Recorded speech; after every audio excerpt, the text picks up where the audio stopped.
Paar värelevat värvilist hetke Eesti esimesest presidendist. Haruldast värvifilmile sattunud laste rivistust Kadriorus ei ole Eestis peaaegu kunagi näidatud ega nähtud. Me näeme tõttakal sammul kindral Laidoneri ja rahulikku president Pätsi. Filmi originaal asub Rootsis ja värvifilmi katsetati juhuslikult. Enamasti on mälestused enne sõjaaegsest Eestist mustvalged ja romantilised. Lastest, kes kõrgete aukandjate eest läbi marsivad, on paljud veel elus. Mul on olnud isiklikult võimalus kohtuda.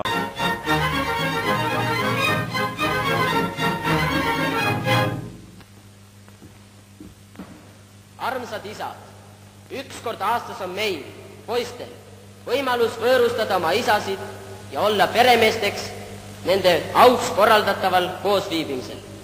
Siia kogunenud poiste nimel ütlen kõigile siia kogunenud isadele südamlikku tere tulemast ja suure aitäh kõige selle mure ja hoolitsuse eest, mida olete teinud meie kasuks.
Samal päeval hiljem Leedu sõjavägede ülemjuhataja tegi visiidi vabariigi presidendile.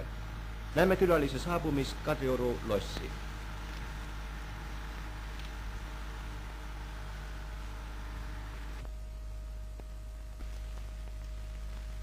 Aulikud tulevikukuulajad. Ohtuderikkal silmapilgul ütlen teile neid sõnu. Kogu Euroopa rahvaste vahelises õhkkonnas hõljub suuri võimalusi üldiseks kokkupõrkeks. Sarnasel juhul ei ole mitte üksi suurriigid, vaid ka väikesed Balti riigid haaratud üldisest katastroofist. Eriti ühes nendega aga ka Eesti. Kuidas kujuneb ligemas tulevikus meie välispoliitika Eesti rahvusliiklikud huvide kaitsel, ei tea mina mitte kindlasti ette ütelda, sest et ma viimalt seisan valitsuse tegemisest.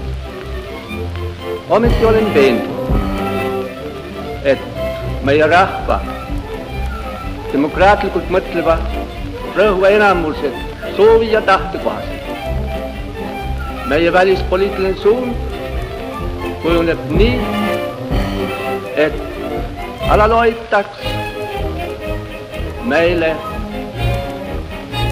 Briti ilmariigi sümpaatiat ja vajalik huvi. Sarnasel juhul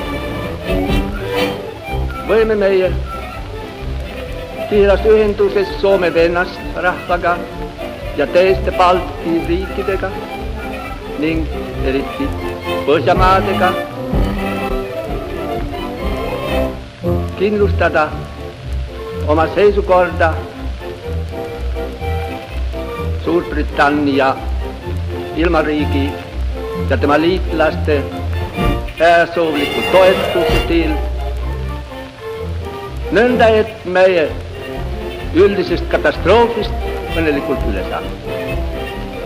Siisugusel korral võib Eesti rahvas oma riikluse tähe all kasvada kultuuriliselt, tugevneda majanduslikult ja üldise hääolu teedel vastu minna paremale tulevikule, millele on olnud suunatud minevikus paljude inimpõlvede soovid ja igatsused. Siis ei ole meil mitte karta, et meie võistluses täisrahvastega alla jääme, kui meie saame oma sisemist jõudu välja kujundada, oma ülesannete teostamise vajadust müüda, kui meie suudame ennast maksma panna, oma sisemist võimist müüda kõigis oludes, mis meid uutavad tulevikus. Kas meil korda läheb ühel või teisel teel vallutada kõiki raskusi ja säilitada oma julgeolekut, see on praeguse silmapilgu ülemaks huviks ja meie rahva rõhuva enamuse kaalutluste tulipunktiks. Olen kindel, et kui meie rahvas ennast ühemeelselt oma riigi julgeoleku ja sõltumatuse kaitsmisele pühendab, siis meil see korda läheb ja meie rahvuslik tulevik on kindel.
Sõdurid ja kaaskodanikud, meie oleme oma riigis rahulikult jälle ühe aasta mööda saatnud. Sel ajal, kui terve maailm on ärevust täis olnud, kui rahvad on kartnud uut suurt verevalamist tulevad, on meie väikene Eesti riik rahulikult ja häirimata oma igapäevase töö juures viibinud ja julge olnud oma puutumatusest. Millega seda seletada? Mitte meie jõu ja kangusega, vaid ainult sellega, et meie oleme oma riigi loonud, õigusele rajanud ja meie ei nõua ei teiste riikide käest ega teiste rahvaste käest midagi, mis ülekohtune oleks. Meie tahame rahus elada, rahus tööd teha, meie tahame tülidest eemale jääda ja tahame kaasa aidata, et terves maailmas rahu võidule pääseks. Ainult sellele võime meie oma sisemist rahul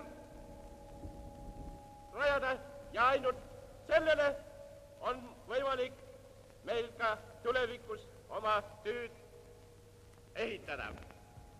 Mina soovin, et meie järgmine aasta annaks meil seda rahu, annaks rahu terve maailmale, et meie rahvad võiksivad rahulikult oma tööd teha, mitte ennast väristada ja oma varandusi hävitada.